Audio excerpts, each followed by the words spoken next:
આજે આપણે રક્તના સંબંધો જોઈશું. જો રક્તના સંબંધો એટલે આપણા પોતાના જે સંબંધ હોય એની વાત હોય. તો ત્યારે આપણે રક્તના સંબંધો જોતા હોઈએ ત્યારે આપણે પહેલા પોતાની વાત કરવાની. પોતાની એટલે આપણે આ સેન્ટરને પકડવાનું. અહીંયા જે આપણે જોઈએ તો પહેલા તો આપણા માતા પિતા આવે. આપણા જે માતા પિતા હોય એને માતા પિતા કહેવાય.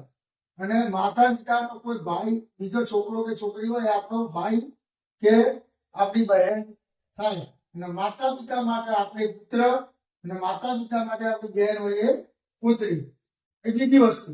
એનાથી આગળ જે માતા હોય આપણી એ માતાના પાછા મમ્મી પપ્પા હોય.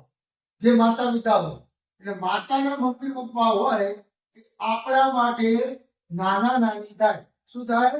નાના નાની. એટલે પિતાના જે મમ્મી પપ્પા હોય એ આપણા માટે દાદા દાદી થાય. આ વસ્તુ ક્લિયર રાખવાની. મમ્મીના જે માતા પિતા હોય આપણા માટે નાના નાની અને જે પિતાના મમ્મી પપ્પા હોય એ આપણા માટે દાદા દાદી. એનાથી આગળ હવે મમ્મીના પાછા ભાઈ બહેન હોય. જે મમ્મીના ભાઈ બહેન હોય એ આપણા માટે મામા કહેવાય. મમ્મીના ભાઈ હોય એ આપણા માટે મામા અને મમ્મીની બહેન હોય આપણા માટે માસી.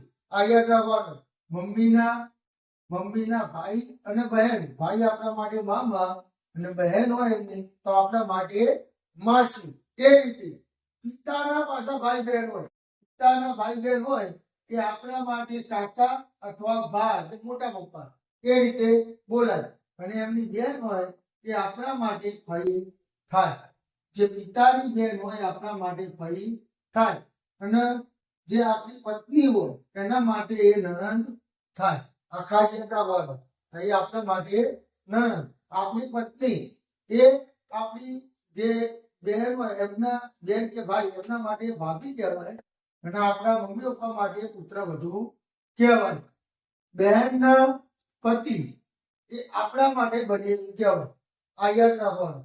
અને ભાઈ અને ફઈ એમના જે પુત્ર અને પુત્રી હોય એ આપણા માટે પિતરાઈ ભાઈ બહેન થાય.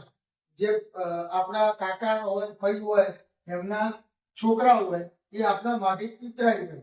હવે મામા હોય મામાના છોકરા આપણા માટે ભાઈ બહેન. મમ્મીના જે બહેન હોય માસી એ આપણા માટે માસી ભાઈ બહેન થાય. આટલી વસ્તુ ખાસ ક્લિયર યાદ રાખવાની. આપણે આપણું સેન્ટર લેવાનું આપણે પોતે ને આપણા મા બાપથી શરૂઆત કરવાની. હવે પડી ગઈ. આટલું ખાસ ક્લિયર કરી દેવાનું.